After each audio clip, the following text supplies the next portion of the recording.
विदा होती बेटियां, विदा हो जाती है बेटियां, जैसे विदा हो जाती है आंगन की धूप। सूना हो जाता है घर आंगन, चुप हो जाती है मंदिर की घंटी। पिता निहारते रहते हैं द्वार, माँ सदमे से भर जाती है।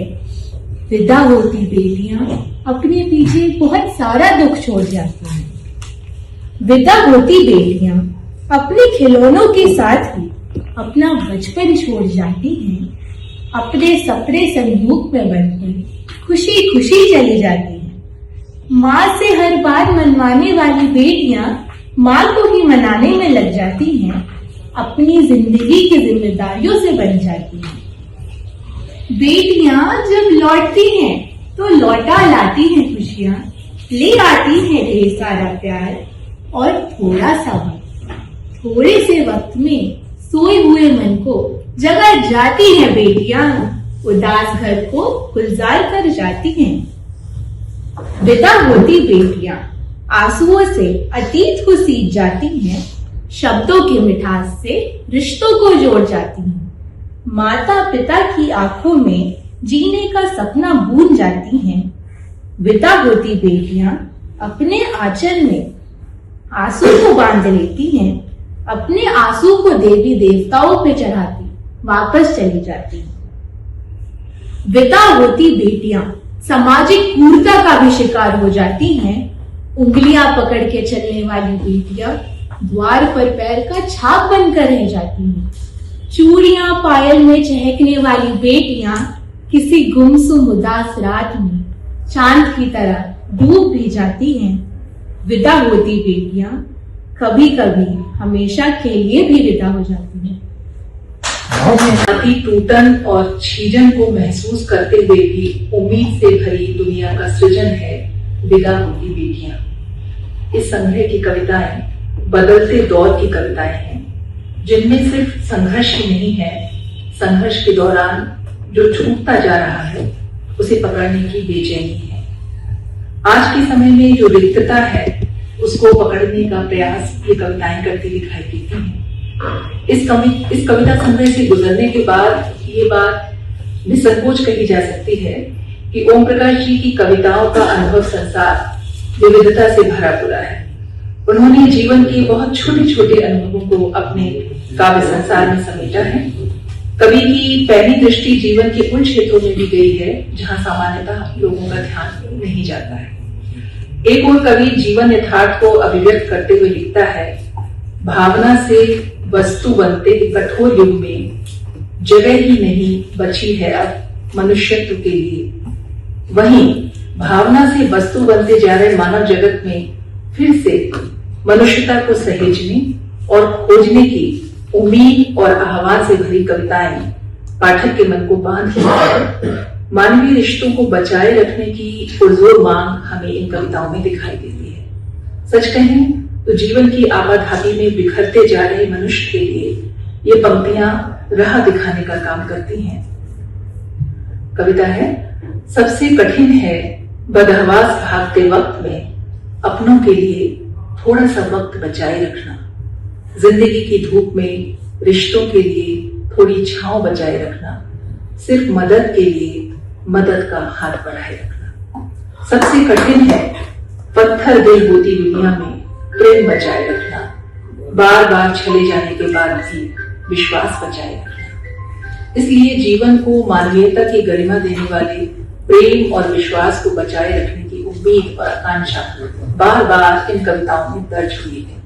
और यह ख्याल कि प्रेम करती हूँ मैं खुद के ही प्रेम में डूब जाता हूँ। तब सोचता हूँ क्या लिखूं प्रेम पत्र में। तब सोचता हूँ कि क्या लिखूं प्रेम पत्र में कि तुम मेरे अंतरतम का प्रकाश हो, मौन अभिव्यंजना हो प्राणों की, मेरे तसव्वुर की नव प्रेरणा हो, संवेदना हो मेरी जिंदगी की। तब सोचता हूँ क्या लिखूं प्रेम पत्र में, जबकि जानता हूँ कि शब्दातीत हो तुम, प्रेम का शाश्वत संगीत हो तुम, सृष्टि की सारी उपमा से परे हो तुम। मेरे लिए तुम प्रेम पत्र की पवित्र आयत हो। मेरे लिए तुम प्रेम पत्र की पवित्र आयत हो। तुम्हें बार बार पढ़ना, खुद में ही तुम्हें ढूंढना है। और खुद में खुदा की तरह तुम्हारी इबादत करते हैं।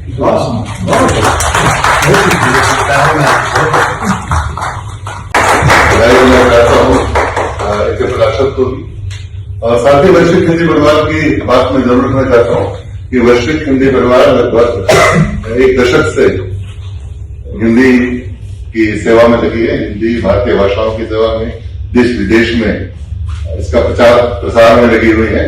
डायस्पोरा पर हम लोग काफी काम करते हैं, प्रवासी लेखकों पर काफी काम वैश्विक हिंदी परिवार करता है। इसके अलावा विदेशों में हिंदी शिक्षण पे हमारा कार्यक्रम होता है।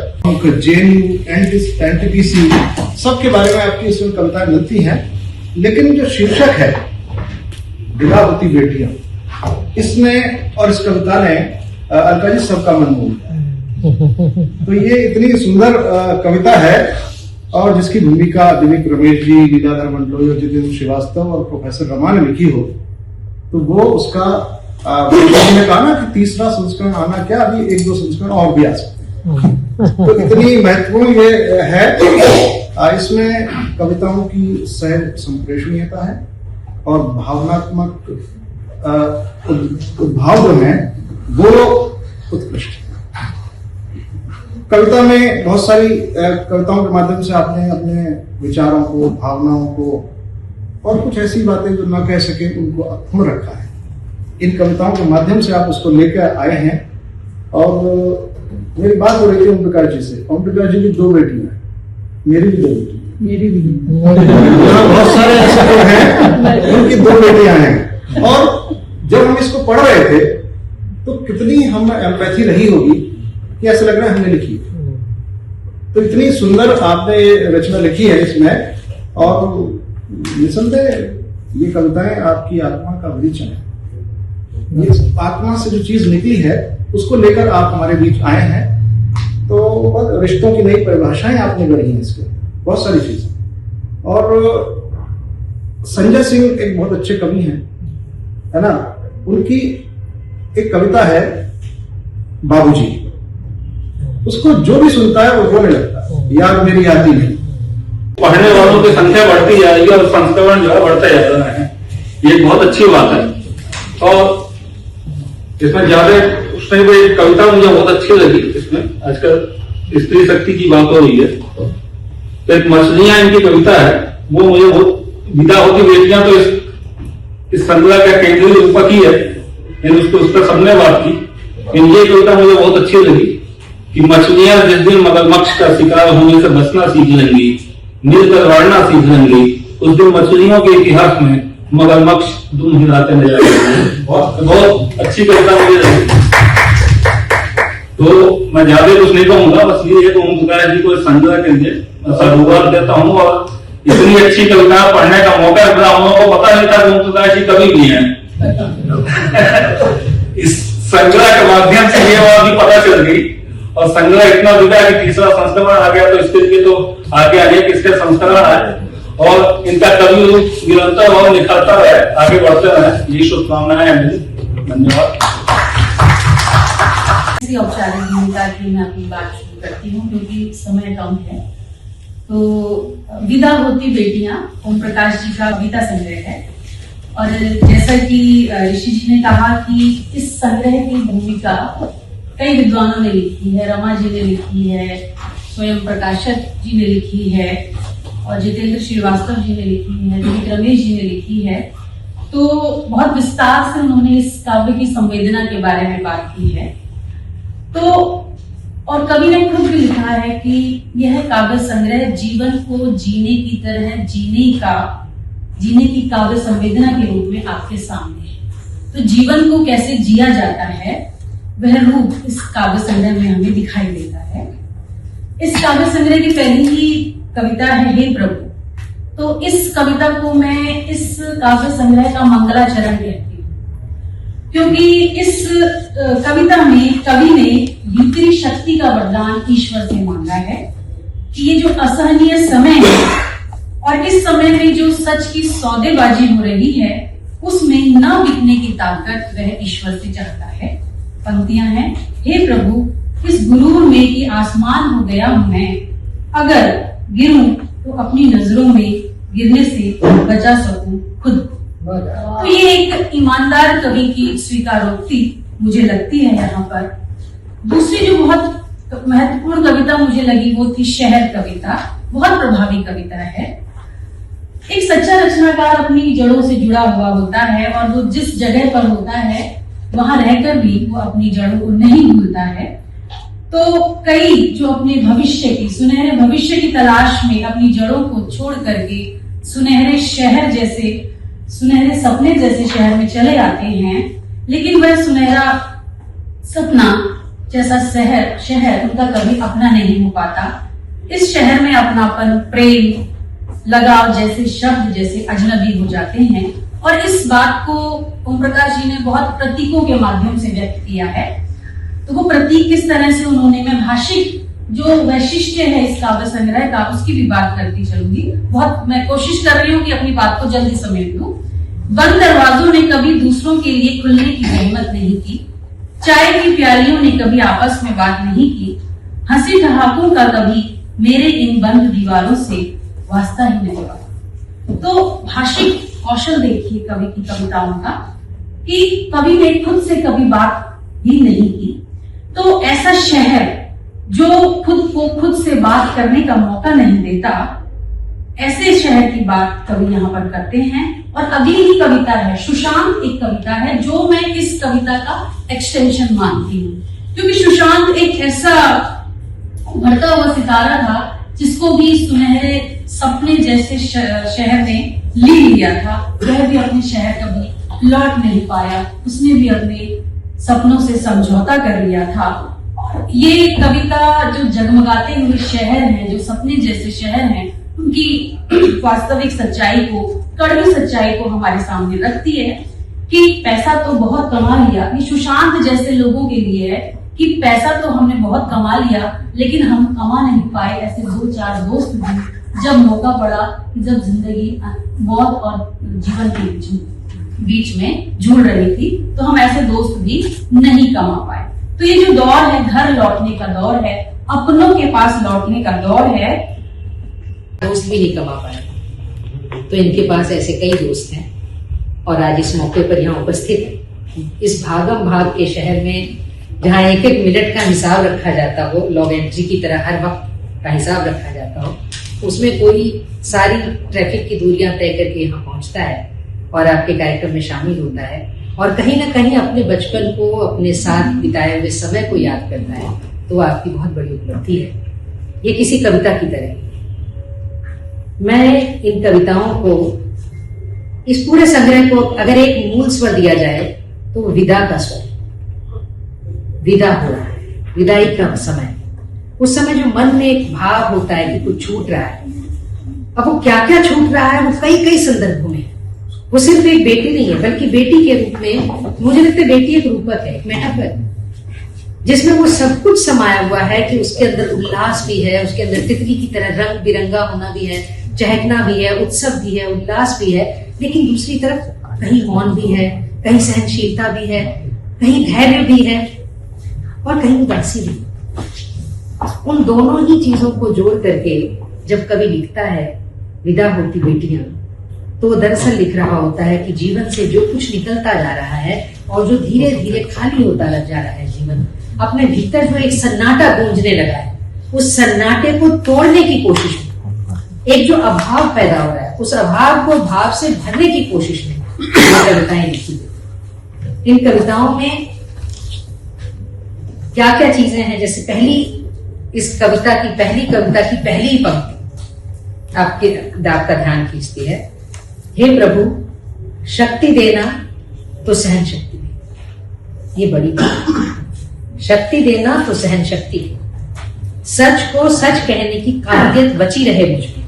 बहुत बड़ी बात है, क्योंकि जो खो रहा है, जो विदा हो रही है चीजें, उसमें ये भी एक बात है कि लोग सच को सच नहीं कहते। आप किसी को खुश करने के लिए कसीदे पढ़ने लग जाते हैं, आप किसी को आहत करने के लिए कुछ कहते हैं, मतलब उठाने गिराने का एक पूरा षड्यंत्र, एक पूरा जाल बिछा रखा है। उन सब चीजों से जो टूटन पैदा होती है, जो संवादहीनता पैदा होती है। अपनी अपनी बातें कह दी हैं अपने तरीके से, और मुझे लगता है कि हम कहाँ और किस तरह से बातों को शुरू करें। इस सभागार में उपस्थित सभी मेरे आदरणीय जन हैं, कुछ छात्र हैं और मैं अपने आप को यहाँ ओम प्रकाश जी के सामने, क्योंकि इनके साथ संवाद चलता रहा और ओम प्रकाश जी के साथ जुड़ने का एक बहुत बड़ा कारण है। जेएनयू के तो वो हैं, लेकिन उसके साथ एक मेरे मन में एनटीपीसी के प्रति बहुत आदर का भाव है, क्योंकि मेरे भैया भी एनटीपीसी में काफी सीनियर पद पर हैं, राजेश झा जी। और जब हम कार्यक्रम सर कर रहे थे, जब कहीं से कोई सहारा नहीं था, तो एनटीपीसी ने सबसे आगे हाथ बढ़ाया।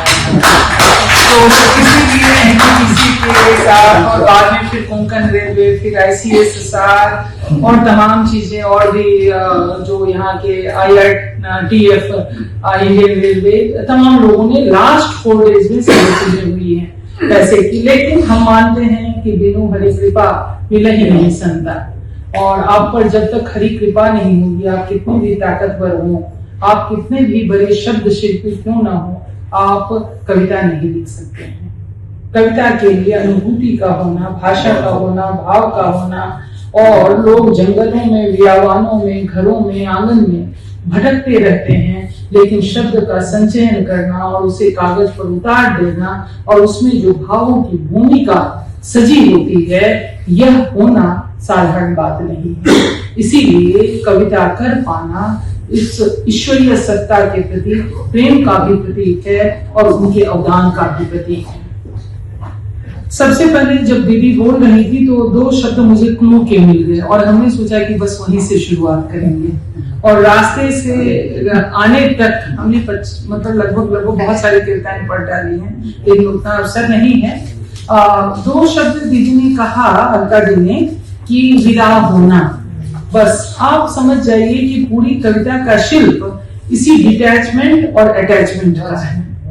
2 शब्द हैं जहां हम सबको अटैच करने का प्रयास करते हैं, जोड़ने का, लेकिन चीजें हैं कि हमारे हाथ से हम फिसलते जा रहे हैं, समय फिसलता जा रहा है, रिश्ते फिसलते जा रहे हैं, हमारी जो दुनियावी जिंदगी है वो हमारे हाथ से हम समेटना चाहते हैं, लेकिन वो क्या हो जा रहा है, फिसल जा रहा है।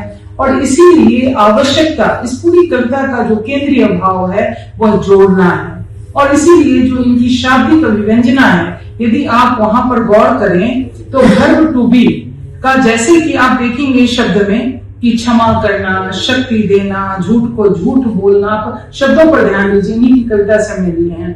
सपने देना, साहस देना, मोहब्बत करना, इम्तिहान लेना, करना, देना, होना, ये जो वर्ब टू बी के जितने भी आयाम हैं, एक कवि की चिंता समाज के लिए, समाज को कैसा होना चाहिए, तो यह जो चिंता है, इनकी पूरी कविताओं की संरचना को आप देखेंगे और उन शब्दों को थोड़ा सा आप डिटैच करने का प्रयास कीजिए, तो ऐसा होना, एक कवि की चिंता, समाज को कैसा होना चाहिए, घर को कैसा होना चाहिए, रिश्तों को कैसा होना चाहिए, किसे हमारा ध्यान देना चाहिए, ये सारी चीजें आपकी रचना में आती है। आपने जो प्रेम पर 43वें पृष्ठ पर एक प्रेम कविता है, और जब उसको मैं पढ़ रही थी और काफी लोगों ने जिक्र भी किया, तो मुझे केदारनाथ सिंह की स्मृति हो आई, जब वो लिखते हैं कि आपकी कविता है कि तुमसे मिलकर मैं नहीं रह जाता, दिल के किसी कोने में प्रेम होने लगता हूँ, तुमसे मिलकर मैं मनुष्य होने लगता हूँ। केदारनाथ सिंह की कविता है कि तुम आई मेरे जीवन में, जैसे चीनी में आता है रस, एड़ी में जाए कांटा, जैसे कोई धस। कवि ओम प्रकाश जी को, ओम प्रकाश जी ने बताया भी कि डॉक्टर राजेंद्र प्रसाद मिश्रा जी का कितनी प्रेरणा रही, और उन्होंने इन कविताओं का संकलन किया। वो स्वयं भी जिस तरह से अनुवाद करते हैं वो हम सबके लिए प्रेरणा है। रोज 4 कविताओं का अनुवाद करना, ऐसा कब से वो कर रहे हैं, और आज उड़िया को न केवल भारत बल्कि दुनिया में एक लोकप्रिय भाषा का स्वरूप देने में अगर किसी का सबसे बड़ा हाथ है तो हमारे साथी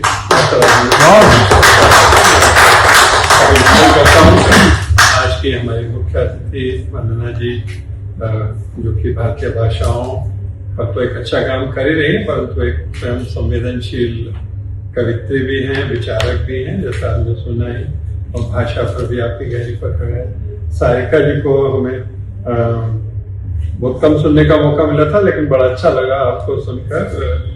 जो पुस्तक के कई आयामों को आपने जिस तरह से उनका उल्लेख किया, उसके लिए बहुत आपको बधाई।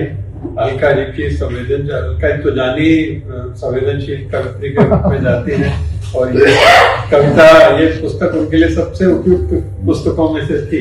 इसीलिए जब हम लोग विचार कर रहे थे तो मुझे लगा कि इससे सबसे ज्यादा न्याय अलका जी ही कर सकती है, और अलका जी ने अपने वक्तव्य में वो किया। मैं भी इसमें सोच रहा था, और हम सब जो लोग सोच रहे थे, शायद सारिका जी ने जिक्र भी किया कि अगर कोई पुस्तक आती है तो सबसे पहले देखा जाता है कि अगर पुस्तक के फ्लैप में, पुस्तक की भूमिकाओं में कुछ लोगों ने कुछ लिखा हुआ है तो वो क्या है, और वो क्या जो पुस्तक का मूल स्वर है उसके साथ न्याय करता है। जैसे मैंने देखा इसमें लीलाधर जगूड़ी जी की भूमिका है, जैसे मैंने देखा कि लीलाधर मंडलोई जी की भूमिका है, दिविक जी की है, जितेंद्र जी की है, रमा जी की है, और स्वयं इन्होंने भी लिखा है। तो इनके हम भी सोचने लगे कि इसमें इस कविता का मूल स्वर ढूंढना जो है वो एक काम है, क्योंकि कवि जो है या लेखक जो है या जो भी उसको समीक्षक जब लिखता है तो बहुत हद तक अपनी दृष्टि, अपने विचार, अपनी प्रतिबद्धताओं, अपनी प्राथमिकताओं को ध्यान में रखकर भी कई बार लिखता है। और मुझे लगता है कि जो आज के हमारे जो वक्ता है जिनको अभी तक हमने सुना, शायद उन्होंने बहुत ज्यादा न्याय किया है इनकी कविताओं के साथ, क्योंकि इनकी कविताओं के मर्म को उन्होंने पकड़ा है। बाकी विषय तो कई हैं जिसका उल्लेख भूमिकाओं में भी है, हम उसकी बात कर सकते हैं, परंतु मुझे ऐसा लगता है कि जैसे किसी ने कहा विदा, किसी ने कहा प्रेम, किसी ने कहा संबंध, तो ये जो संबंधों की कविता, वैसे भी जैसे तीसरा संस्करण छपने की बात है, तो तीसरा संस्करण के पीछे और भी बहुत सारी बातें हो सकती हैं, परंतु जो ये संबंध है, बेटियां, विदा होती बेटियां, माँ, पिता, ये बड़े अपीलिंग, जिसको है ना वो मन को छूने वाले शब्द हैं। और अगर कोई कवि उनके साथ, उन संबंधों के साथ न्याय करने की कोशिश करता है तो वह महत्वपूर्ण है, और आज के समय में बहुत ज्यादा महत्वपूर्ण है। हम में से बहुत सारे लोग जो इस प्रक्रिया से गुजर रहे होंगे इसको समझते होंगे। हमारे अविनाश जी है एनटीपीसी में, हमारे ये एनटीपीसी में इस नाते में चलाए हुए एनटीपीसी परिवार वहां पूरा पहुंचा हुआ है। कुछ ने तो साथ में चाय पानी पी ली। तीसरी बार अभी एनटीपीसी में है, पहले तो पढ़ा है इनको जेल में, फिर ये एनटीपीसी में, तो तीसरा ये गया, इनकी कविताएं से जुड़ गया, तीन तरह से मैं इनसे जुड़ गया। तो मेरा फर्ज था कि मैं आऊं, मैं ज्यादा भाषण नहीं दूंगा, अध्यक्षीय भाषण नहीं दूंगा, अध्यक्षीय कविता पढ़ दूंगा। अभी बाद में उसका हो गया, क्योंकि बहुत सुंदर चल रहा था कार्यक्रम जब मैं आया, अभी भी चल रहा है, एकदम शांत, सब सुन रहे हैं, लगता है कि बहुत ही अच्छा कार्यक्रम चला सुबह से। नहीं तो लोग खाली, जब इस समय कोई आएगा तो फोन खाली मिलेगा, दो चार लोगों के साथ बैठ फोटो खिंचवा के चल जाएगा। तो मैं बहुत छोटी कविताएं पढ़ता हूँ, जो कि 1 मिनट की कविता होगी। मुझे लगता है कि किताब कविता किसी ने पढ़ी क्या? आपका इंतजार कर रहे ये किताब पढ़ता हूँ। किताबों ने पढ़ाया प्रेम, किताबों ने पढ़ाया प्रेम और हम नफरत सीख गए। किताबों ने पढ़ाया प्रेम और हम नफरत सीख गए। किताबों ने सिखाई संवेदनशीलता और हम कसाई बन गए। अब दुनिया की भीड़ में खुद को खोकर खड़ा हूं स्तब्ध। सीखा हुआ खोने के लिए, खोया हुआ पाने के लिए, तिलांजलि देने के लिए उन अर्थों को जो प्रेम को, नफरत और संवेदनशीलता को कसाई पढ़ना सिखा गए। धन्यवाद। इतना सुंदर, इतना सुखद, मुझे जयशंकर प्रसाद की वो पंक्ति याद आ रही है, ज्ञान दूर कुछ क्रिया भिन्न है, इच्छा क्यों पूरी हो मन की, एक दूसरे से मिल न सके यह विडंबना जीवन की। तो यह विडंबना आज भी शायद हमारे साथ है, हमारे युग की विडंबना है। और सर ने बहुत, मुझे भी पढ़ाया सर ने, चलते चलते जेएनयू की पंक्तियों पर किसने नहीं। गुरुदेव हैं।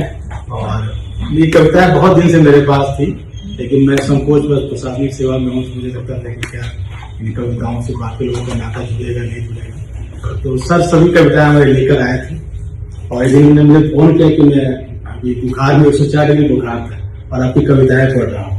तो मैं बोला सर आराम करें, कविताओं को भी पढ़ने क्या लेते, कि मैं आराम ही कर रहा हूँ। तो सर ने ही ये किताबें पूरी देखी हैं, सर ने ही हमारे जितेंद्र जी से मुलाकात कराई पल्ले प्रकाशन से, और सर के सानिध्य में ये पुस्तक प्रकाशित हुई है। मैं सर का सर बहुत बहुत चाहता हूँ कि तालीम से सर आपका धन्यवाद करता हूँ। मैं सर का छात्र रहा हूँ जेएनयू में, और एनटीपीसी में भी सर के सानिध्य में रहा हूँ, और सर विश्वविद्यालय सचिवालय मॉरिशस में रहे, महात्मा गांधी राष्ट्रीय विश्वविद्यालय में रजिस्ट्रार है वर्धा में, और अभी सर अपर निजी सचिव है राष्ट्रपति महोदय है, और काफी व्यस्तम समय में सर ने समय दिया। मैं सभी वंदना दीदी का, हमारे अनिल सर का बहुत पुराने हम लोग साथी हैं, और हमारे बहुत सारे साथी आज भी आए, कुछ उपेंद्र नाथ जी भी पीछे लोकसभा से आए हैं, राजीव मल्होत्रा जी। इसी बहाने उस पुस्तक की जो सार्थकता मुझे यही लग रही, किसी बहाने में मैं अपने संबंधों को पुनर्जीवित कर पाया। हमारे जो साथी हैं, हमारे दोस्त हैं, बहुत वर्षों के बाद आज इस पुस्तक के माध्यम से जुड़े, तो मैं बहुत बहुत आप लोगों का आभार व्यक्त करता हूँ। मुझे वाकई इस पुस्तक के रूप में प्रकाशित करने से ज्यादा था कि मैं उस संवेदनाओं को व्यक्त करूँ, और इस संवेदनाएं क्योंकि हम लोग बिहार से हैं, बिहार से घर छोड़कर आए थे, वो एक पलायन का दर्द था हमारे जीवन में, और माँ पिता का मूल्य हम लोगों ने इसी शहर में रहते हुए सीखा कि माँ पिता और संबंधों का क्या मूल्य है। तो इन सभी चीजों को मैंने कोशिश की कि आपके सामने रखूं, और ये आप लोगों ने जिस पुस्तक के बारे में जो बातें कही, जो आपने उद्गार व्यक्त किए, मैं उसके बहुत बहुत आभार व्यक्त करता हूँ। मेरे लिए आभार के ही शब्द हैं, मैं लेख की वक्तव्य से ज्यादा आप लोगों ने पुस्तक के बारे में अपनी बातें कह दी हैं। तो मैं बहुत समय की सीमा ध्यान रखते हुए अनिल जी का, मुन्ना मैम का, अर्नब मैम का, सरिता मैम का, एक कविता पढ़ी आपने? जी जी, अपनी कोई भी प्रिय कविता जो आपको बेहद प्रिय हो। कविताएं सारी प्रिय है, किंतु एक पढ़ो। सभी कविताएं लगभग आप लोगों ने चर्चा कर दी है।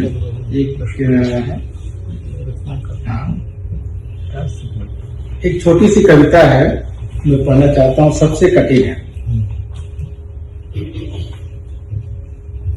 सबसे कठिन है पत्थर दिल होती दुनिया में प्रेम बचाए रखना। सबसे कठिन है पत्थर दिल होती दुनिया में प्रेम बचाए रखना, बार बार चले जाने के बाद भी विश्वास बचाए रखना। सबसे कठिन है सफलता असफलता के बीच झूलते जीवन में जीतने की आस बचाए रखना। तमाम उदासियों के बीच होठों पर मुस्कान बचाए रखना। सबसे कठिन है बदहवास भागते वक्त में अपनों के लिए थोड़ा सा वक्त बचाए रखना। जिंदगी की धूप में रिश्तों के लिए थोड़ी सी छांव बचाए रखना। सिर्फ मदद के लिए मदद का हाथ बढ़ाए रखना। सबसे कठिन है मान अपमान सम्मान के बीच अपने अंदर संवेदना बचाए रखना।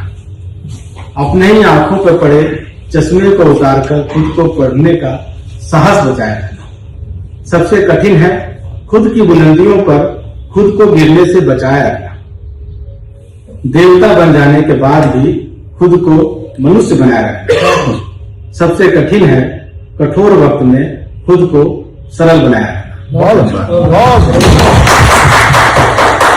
अच्छा।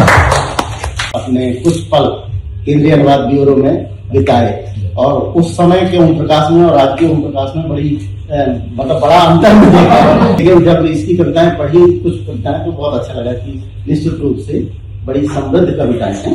तो मैं बहुत बहुत बधाई देता हूँ डॉक्टर ओम प्रकाश को, और ये सृजनशीलता आपकी जारी रहे, माँ सरस्वती की कृपा बनी रहे, आपके ऐसी और कविता संग्रह निकले।